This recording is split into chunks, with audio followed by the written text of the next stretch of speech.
My name is Rongjun. Let's begin. Today I will explain three key macroeconomics indicators: GDP's inflection, and unemployment, and how they show the different stage of the business cycle. First, the GDP measures how much a country products in goods and supplies. When GDP goes up, the economy is growth and people are spending more. When GDP fails, it often means businesses are cutting back and jobs are shrinking. Next inflections tell us how fast prices are rising. A small and steady increase in price is normal. It means demand is healthy, but if inflation is too high, people can buy less with the same income, and the confidence fails. Finally, unemployment checks how many people want job but can't find one. When unemployment is low, the economy is strong.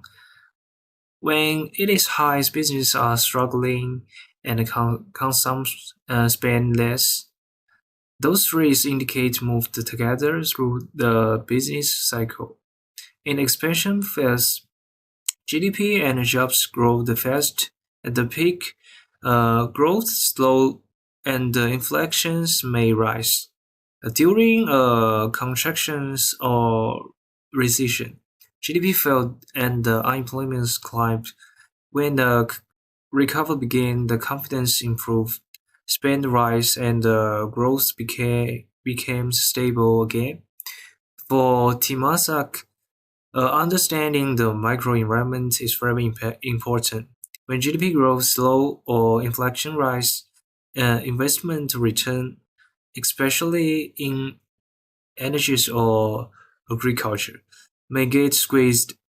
When more people are employed, wages go up and the labor market become tight. But watching this indicator, Timasa can and adjust the portfolio's mix and decide the best timings to invest different regions for steady return.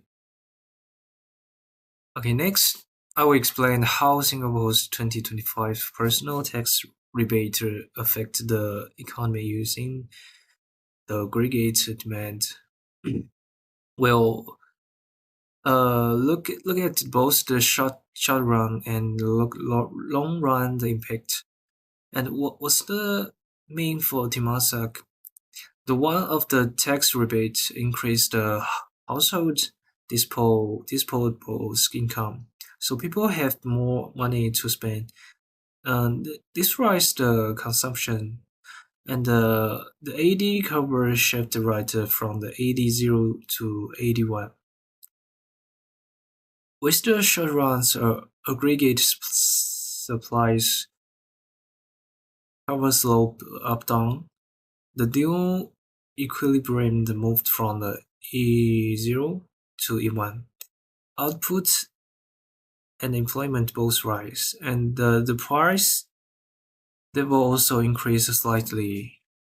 The biggest winners will be sectors like the retail, food and beverage, transport, and domestic service, because those depend heavily on consumption spending. However, as Singapore is small open the economy, part of this extreme demand leads to important.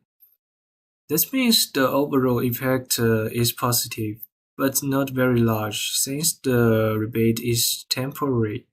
Spend gradually is returned to normal.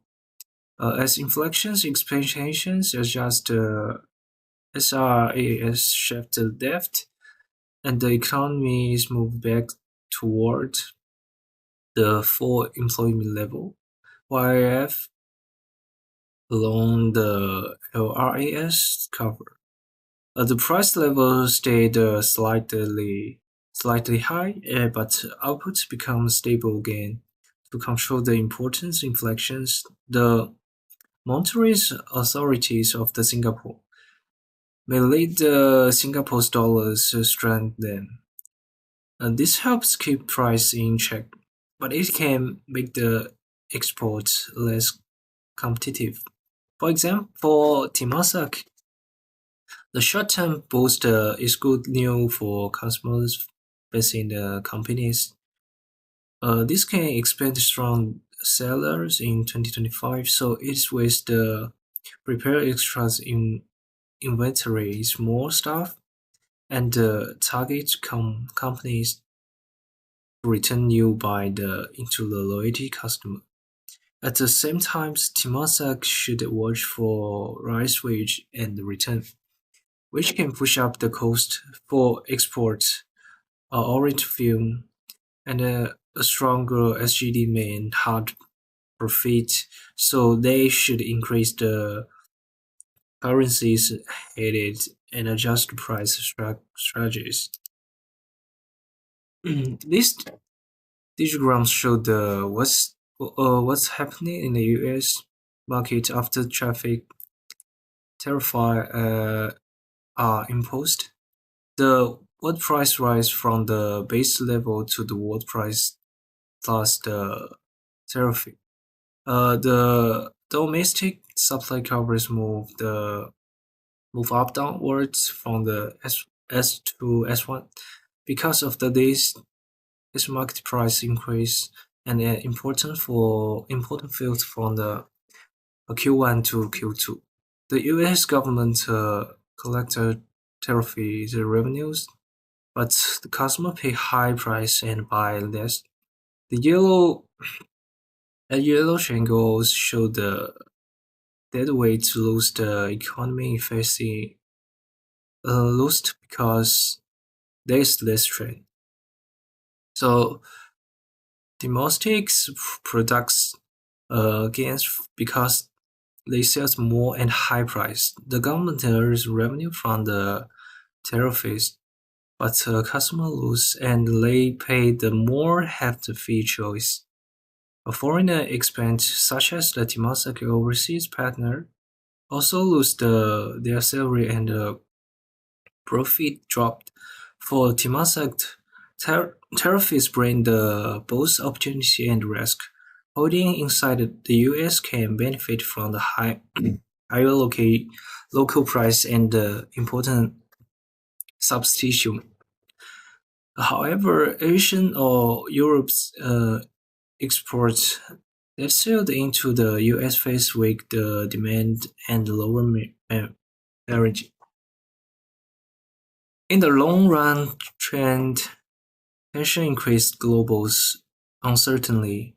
Temasek need to diversify by the region, hiding the currency's risk, and balance exposures between the domestic and the exported tribal industry to keep the return steady. Finally, I will show about how behavior economists help the Temasek make the better decision. Traditional economies assume that people act rationally. They think carefully and always choose what benefit them most. But in real life, the emotion, habits, and the context often shape how people behave. Understanding this helps the Temasek predict marketing and design smart strategies. The first example is the impulsive the buying.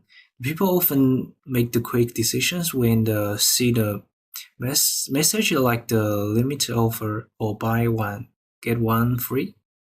Temasek retires companies can use time limit promotions or rewards points to increase repeat. This mode make the customers act faster and spend more, even without the deep discount. The second example is the default base. People tend to keep default setting instead of the change thing.